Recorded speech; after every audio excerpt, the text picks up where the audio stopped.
any subtle differences with the second running back compared to when they have A.J. Dillon in? Yeah, I mean, they're different styles. I thought he really played well. You know, I mean, he went in and rushed for 120 yards and a quarter and a half of work, really. He's their best special teams player, and he's a try-hard guy. He's got good speed. I mean, they used him all over on teams, so you could see why he's a good back. He's tough, he's competitive, but he's not the same 245-pound body. You know, I mean, he's more in the 215 range, and he's got, you know, really good side-to-side quickness and speed. And then, you know, there's a bunch of other guys that they've had in there at times. So, you know, I would expect if Dillon can't play to see a rotation of backs and have to be able to fit up kind of like us, you know, different guys, different styles, and have to tackle. How does that affect your game plan when you're thinking, you know, might be facing A.J. Dillon, might not? You have to prepare for both. And that's just what you have to do. Is it harder to prepare for two quarterbacks or harder to Well, it's not like we prepare have for two a running backs? It's not like we have an A.J. Dillon clone out there on the practice field running the ball against our defense. So, I mean, it really doesn't matter to us. I mean, we're fitting the run game. We got to get off blocks, leverage the ball, tackle. I mean, who they put on the field, who we got to play. But it's not like we can simulate him, you know. Who got to play the role of A.J. Dillon this week? We don't have anybody like that. No Trent Penix, nothing? No, I mean, we don't have anybody like that. 245-pound guy. So it's our scout team running backs, and they're doing the best they can.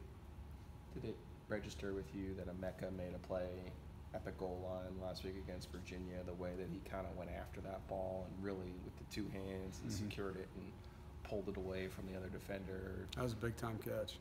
The juxtaposition, obviously, from the play we remember from the Wake Forest game and his growth, I guess you could say, in the last year or so. Well, the play in the Wake Forest game was him stretching the ball over the goal line. It had nothing to do with a catch. It was ball security.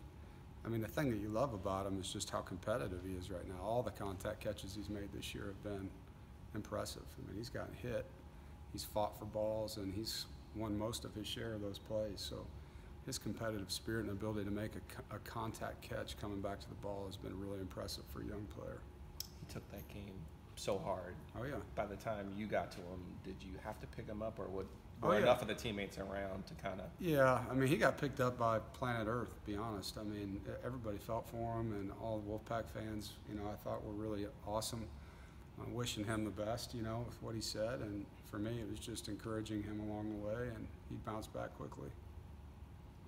Did you expect that he could make the leap as far as being a physical receiver the way he has this year, that he could do it this quickly? Once I saw how he started to follow Kelvin and Steph, you knew that he was going to be okay, because those guys work so hard and they do such a good job. And with his skill set, using their work ethic kind of as a blueprint, you knew it was going to be a really good product at the end. What kind of a different element does Carey add to the passing game that you guys maybe haven't had before in terms of that traditional pass-catching tight end? Well, he's a lot like David Greenwich, you know. I mean, David was a big tight end that caught the ball really well.